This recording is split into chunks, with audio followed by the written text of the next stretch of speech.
Hi, this is Gavin Bottrell. My website's hickorygolf.co.uk. I've been collecting hickories for about 23 years. That's since 1998. I've been running Hickory Golf Days since 2004. The name of my company is Time Warp Golf, and indeed if you want to contact me you can either send me a message through YouTube or via email at info@timewarpgolf.com. So today I'm just going to tell you a little bit about what to look for when reshafting a hickory golf club. Now down here I've got a bag, which I shall just briefly lift up, of old hickories, and these are my clubs that the heads are very corroded. You can see that sort of condition. So really I'm not going to worry about trying to clean up that head. I could polish it back, but really what I'm going to do instead is look to reuse the shaft, because it's a Gibson's, which there was a few really good makers of clubs in the 1920s, such as Gibson's of Kinghorn, Nickel of Leven, Forgan of St Andrews. They're really, I guess, some of the largest renowned makers that collectors will probably know. So anyway, if you've got a head that you want to reshaft, now here's a Mashy Niblick that obviously hasn't got a shaft at the minute. Okay, so what you need to look for in a shaft is that it's maintaining its spring. Now the way I do this is I literally just put it over my knee and try and bend it, and often it will bend a little bit, but what you're really looking for is whether the shaft actually will then, once you've released the tension or pressure, will spring back into the line where it was, which means that the hickory has still got some good inherent stiffness within it. Now, one thing I've talked about before in another video is that sometimes in new hickory, so hickory that's been grown over the last 2 or 3 decades, let's say, you might find that the shaft actually will deflect and will almost stay deflected. Now, sometimes you see that with old shafts, and some people say, well, that's you know, not playable at all. Actually, I've experimented with shafts that are like that, where they take a little bit of a set, and actually I've found really no real major difference in their playing characteristics. Clearly you don't want something that's going to stay bent for exceedingly bent out of line, but often it's a case of shafts like that, again, if you just put them over your knee and bend them slightly back into line, they're absolutely fine. I guess it's a balance between stiffness and toughness, if you know what I mean.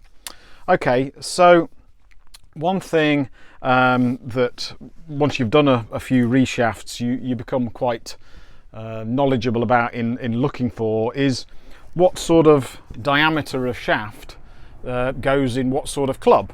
Now this sounds a bit obvious when somebody might point it out to you, but in the early days of when I was collecting hickory but not playing hickory, it didn't really register with me. Okay, so on the short clubs such as Niblicks and Mashy Niblicks, and to a certain extent Mashies, you want clubs that have quite a large diameter to them, certainly at the kick point, let's say, which is about 4 to 5 inches below the hosel. You want something here that's got quite a large diameter.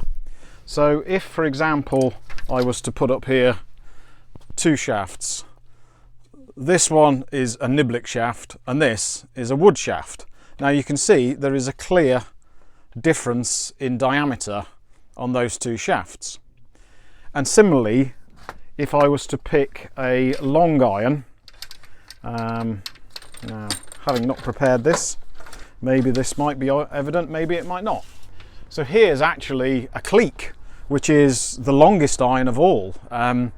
You know, probably about 18, 19 degrees of loft. Now this cleek actually has a very good straight shaft. The head is called a stamp I've not seen before, the Golden Horse. Some of you out there may have seen that stamp before, but that's a new one on me. And I'd say a smooth face. I'd say this club dates perhaps as early as 1900, 1905, something like that. But the shaft is very good.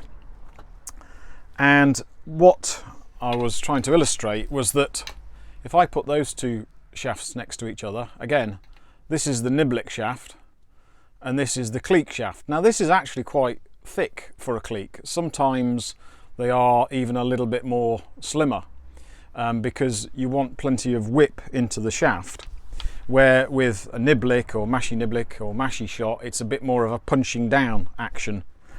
So you need to look, when you're considering finding a replacement shaft for your head, also not only at the diameter here of the kick point, but you need to look here at the diameter of the head itself. Now I tend to do this by eye, and I'm just looking there and matching the two, placing one against on top of the other, and I can see that the diameter of the top of the hosel on the cleek is probably as much as 3 millimeters less than the diameter at the top of the Niblick. So when you're swapping shafts from one club to another, you need to ensure, what you can do is you can have a shaft with a larger diameter wood going into a smaller diameter metal hosel, and then afterwards you can have either by a small hand plane or by perhaps even sandpaper, you can trim down the diameter of the shaft so that it is flush with the diameter of the head. But what doesn't work is if you've got a shaft that is of a smaller diameter going into a larger diameter head. You're going to see, one, the shaft is going to be very loose, so it's clearly going to be obvious in that respect, but two, it's going to have a clear step, and it's going to look pretty bad really. So you've got to pay particular attention. I don't tend to worry too much about the actual differences in depth of the pointed bit of the shaft, and let me see if I can find a shaft end just to illustrate what I'm talking about. Okay, so I'm talking about the length of this here. Some heads have very deep profiles with it on the inside, and this here can be very long, and some can be quite short and fat. As long as you've probably got enough wood. Now I've not thought about that in terms of what it might measure, but I would guess probably about 2 inches, at least 2 inches I would say, of length to your shaft pointy bit there. That's going to be enough meat to secure the shaft into the head. Now one thing to point out is when you're looking then at a shaft, a donor shaft, you've took it out of the head that you no longer want, and you're looking for cracks along here is usually the failure mode, and sometimes the crack will go right the way up to the end, and it will be evident on both sides of the shaft. And whilst that is not necessarily terminal, it's not a good sign. So if that's the only shaft you've got, and let's say you might think, well, I'll just try it and see how it plays, and if not I'll change it again, then go ahead. And the trick is to use some very strong glue. Now in the UK we have a brand of glue called Araldite, which is a 2-part epoxy. You mix the 2 parts together and that becomes extremely hard. You get the fast setting stuff, which sort of becomes quite solid within about 20 minutes, or you get the slow setting stuff, which is ultra strong, which takes a day or two to set, and then probably a few days thereafter to absolutely fully cure. Anyway, I've used Araldite for many years. It is a bit more expensive than some other glues out there, but I absolutely have learned that that's the best stuff to use, in my opinion. So anyway, if you have got a shaft that's got a hairline crack running up here, what you can do is get a small craft knife and prise it open very carefully, trying not to break it at this point here. So you prise it open and then put Araldite in the crack, and then what you want to do before you put the shaft in is another little trick which I've learnt, is you get a little bit of sellotape, scotch tape you might call it in your part of the world. So you've got your epoxy glue already mixed. You put the sellotape then over and seal the two holes in the hosel, because you don't want the glue coming out as you squeeze the thing on. So you put your sellotape round the hosel. You then, what I do is I mix my epoxy, and then I always, as a matter of course, put it down into the hosel pinhole and put it down, just working from one side until I can see it come through the other side of the shaft. So I know that that hole is fully filled with epoxy. Then I smear it all over the shaft, and I should also say I use a craft knife just similar to this to clean the shaft up if there's any bits. And sometimes what you'll find when you take old shafts out is you'll find bits of black whipping thread, sometimes wound around to act like a shim. I don't actually do that, although some people do. I take every bit of thread off and then basically scrape that back to bare wood as is necessary, really. What I should say then is, if I've got a shaft that doesn't fit my head, then I will sometimes have to file this portion of the shaft so that it fits, and it's a case of doing that very carefully and putting the shaft into the head and turning it round.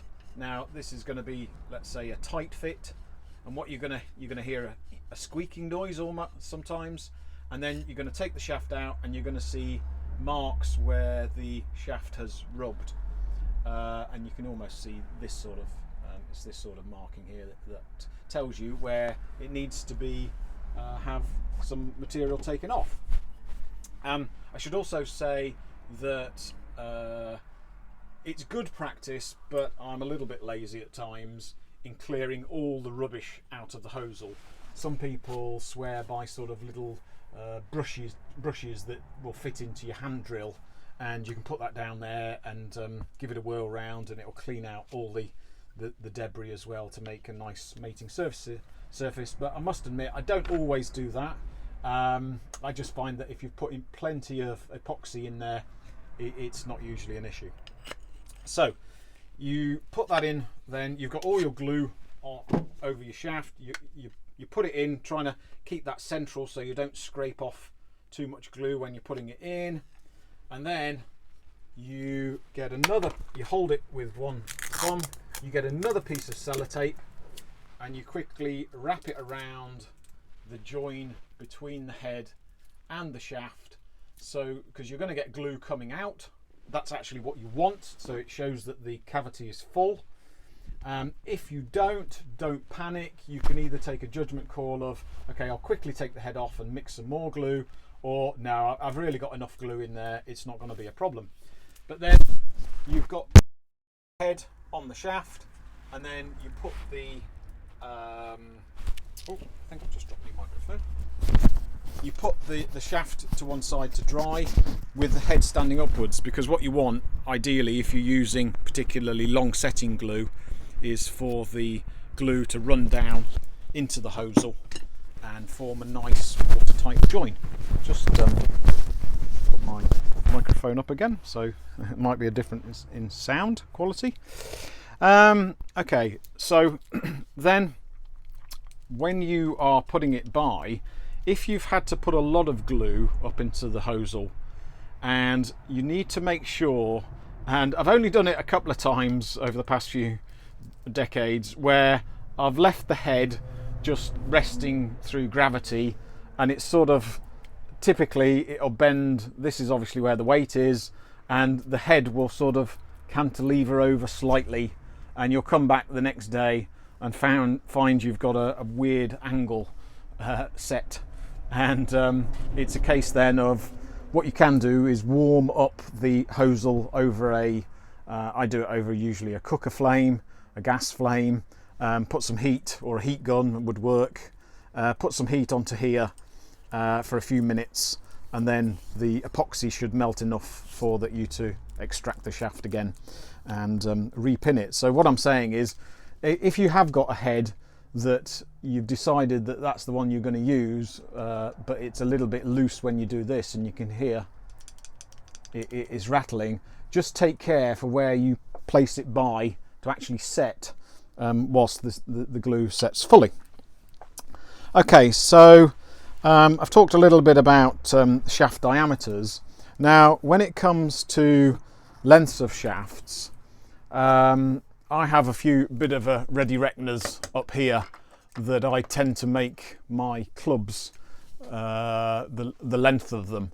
So Nibliks, I'm making 36¼ inches, Mashie Nibliks 36¾ Mashies 37¼ and mid irons between 38¼ and 38½, and I haven't got cleeks on there, but I would guess they would be about 39, sometimes right up to 40 inches. It's a bit of personal preference. If you look online, you can find the record of, say, what length of clubs Harry Varden used and what length of clubs James Braid used, and etc, etc. And typically they actually used a little bit shorter clubs than the measurements I've just listed there. But I found that works for me and most of the people that I rent out my sets of Hickory golf clubs to on the playing days that I do.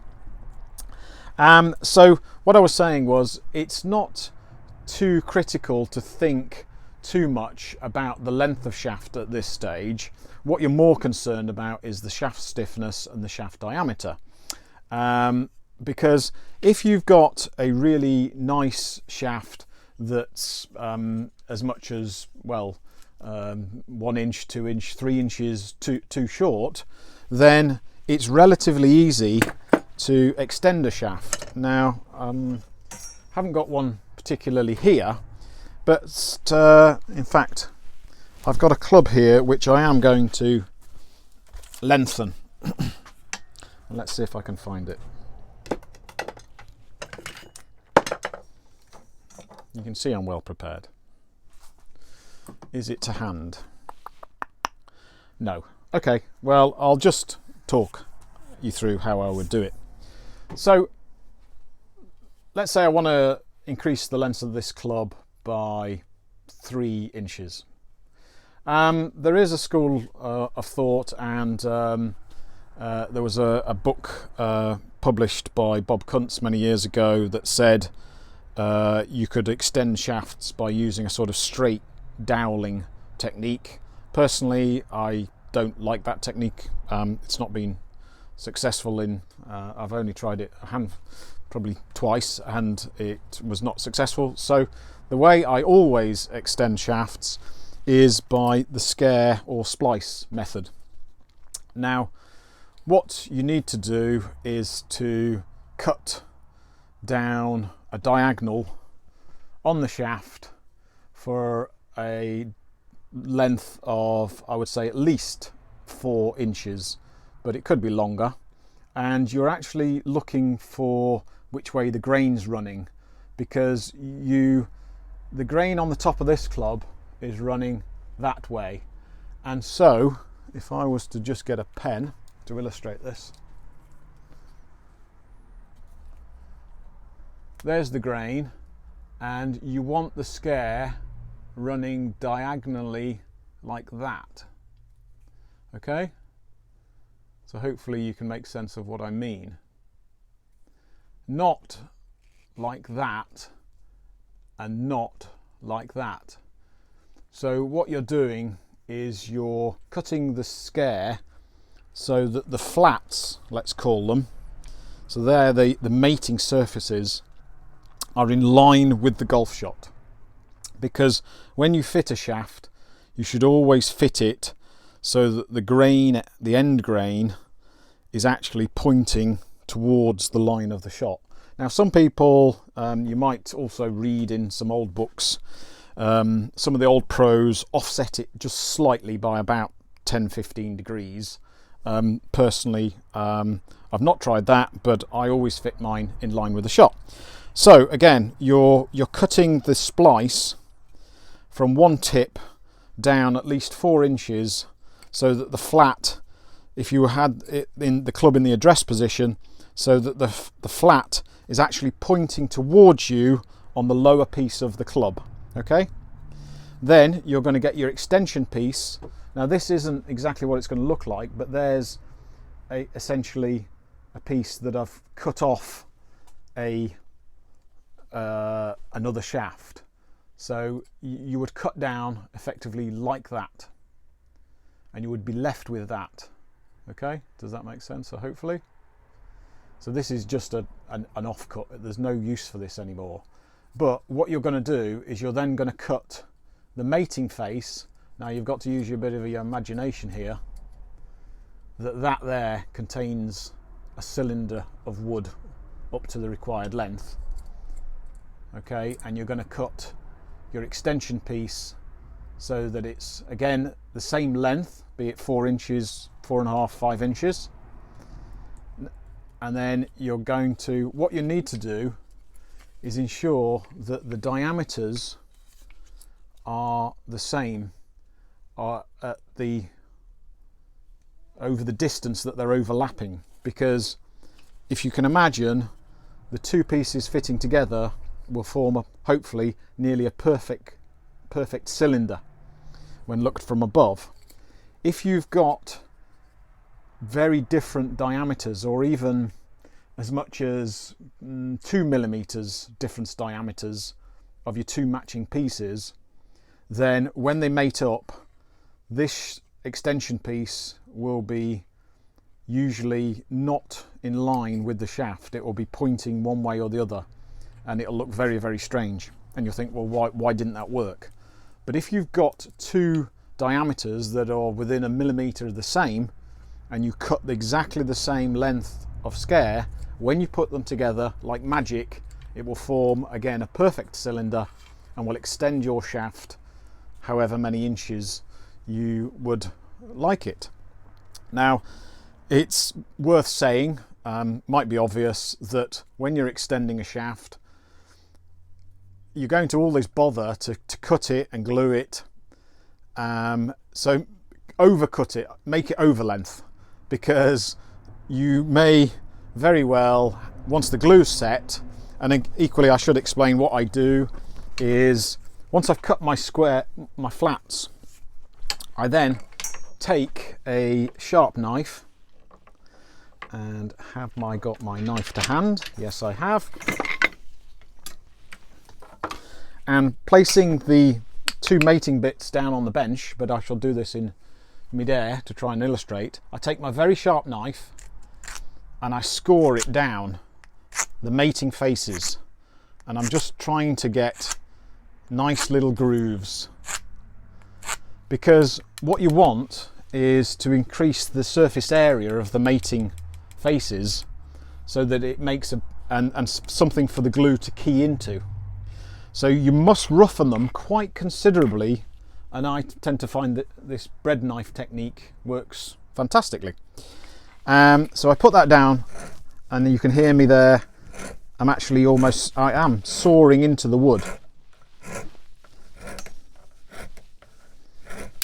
And that's how I want them to look before I put the glue onto them, so that it really gives the glue something to key into. And then once I've got my two pieces together, I get some string and I basically bind the string around the join to hold it whilst it sets. Other people have suggested then that once you've got your extension fully glued on, that they also will drill two holes, one from one side and one from another, and put screws in. I've never done that. I've always found that with araldite, and as long as the joint is over at least a 4-inch mating face, I've never had one come loose, ever. And I've probably done maybe 400 to 500 extensions on clubs, and I've never had one come loose. So it definitely works. Okay, so what else can I say? Just a little bit about reshafting woods. Now, I've not reshafted a lot of woods because generally I'm still finding quite a lot out there and putting them into play. Now, picking this shaft out of this bag, this is my shaft donor bag, and you can see why on this head, because it's got almost the classic fracture here. So I intend to reuse this shaft. Now, I have also at times, now this head has got it's very worn, it's got other cracks, so really it's not going to be good for play no matter what I do for it. But if you have a head that does have a crack down the heel, and you think, well, I love the head, it's just the right weight, actually what you can do is, again, if you use an epoxy glue that's really, really good quality stuff, as long as you put lots of glue into the join, you can actually, and it comes out of the crack, and then you bind over it, it can be actually stronger than it even was when it was new. So it doesn't mean that the head has to be thrown away. But what I'm just going to describe is how do you actually take a shaft out of a wood. Now, sometimes when the head is so cracked that you can almost carve it away with a saw or something like that, well, that's pretty obvious. But the thing to do really is to get a small plastic bag, and indeed two of them that haven't got any holes in them whatsoever, put them over the head, seal it up with some elastic bands or some strong tape a few inches up the shaft, then boil a pan of water, put the whole thing into the pan of water so that water doesn't get into the bags, and then within about 3 to 5 minutes the water should have warmed up the glue in the join enough that when you extract, and you must pull the shaft directly out of the head, and usually the trick is you put it down on the floor, you put your foot onto the head and pull directly upwards in a line. Don't twist, because if you twist you will generally fracture what's left of the head, and if it's a head that you do want to reuse, then that's not going to help you. So you pull it out. It should come out quite easily once the glue has softened. It should be quite an easy operation to extract the head. So that's how you get a shaft out of a wood. When you're putting a shaft back into a wood, again, what you might want to do is to actually, again, with either a craft knife or something a bit more abrasive like sandpaper or a small plane, if you've got a shaft that is a through bore, so you're going to see the end of the shaft at the bottom of the wood, like this. Here, that's the end of the shaft. Then I would always suggest, again, roughen your shaft by the carving knife method, put loads of epoxy glue, but before you do that, perhaps reduce the diameter of the shaft so that when you put the shaft back in, it's going to stand proud out the bottom of the head, because then you know that you're getting a nice fit. Okay, that's just what I do. I mean, I'm not talking a great deal, a couple of millimeters, 1/16 of an inch, something like that. And then what I also do is, after I've put the shaft back into the new head, let's say, again, get some whipping or some string and bind it round this portion of the head so that that fits nice and close. Okay, and then you leave it, and once it's set, you can then sand away any excess glue or ridges or whatever, and then bind it up as normal. And then if you needed to extend the shaft, you would use the method I've previously described. So what else can I talk to you about shafts? Okay, just one little thing which I hadn't mentioned is when you're reshafting, what you want to look for is not only the end grain of the shaft, but you want to look for where the V's, or sometimes called the rows, and that's basically how the grain is sitting within the whole shaft. So if I had a shaft that was the same diameter all the way along, no tapering, there would be no V's if the wood had been sawn from a perfectly straight piece of wood. But what you're going to get is, you're going to see, when you look down at a club, you're going to see V's, black V's, tip where that's there, a V, and there's a V, which is effectively where the taper is cutting across the grain of the wood. And what you want to do is you want to fit a shaft so that the V's are pointing down to the head. Let's call this the top of the shaft, and you want the V's pointing away on the bottom of the shaft. So V's pointing on the top of the shaft, V's pointing away on the bottom of the shaft. And that helps with how the shaft flexes in use. Okay, well, that's a few remarks on shafts and reshafting. Thanks for watching. If you have any questions, please put them in the comments, or drop me an email. And if you like this video, please subscribe to my channel. Thanks, bye.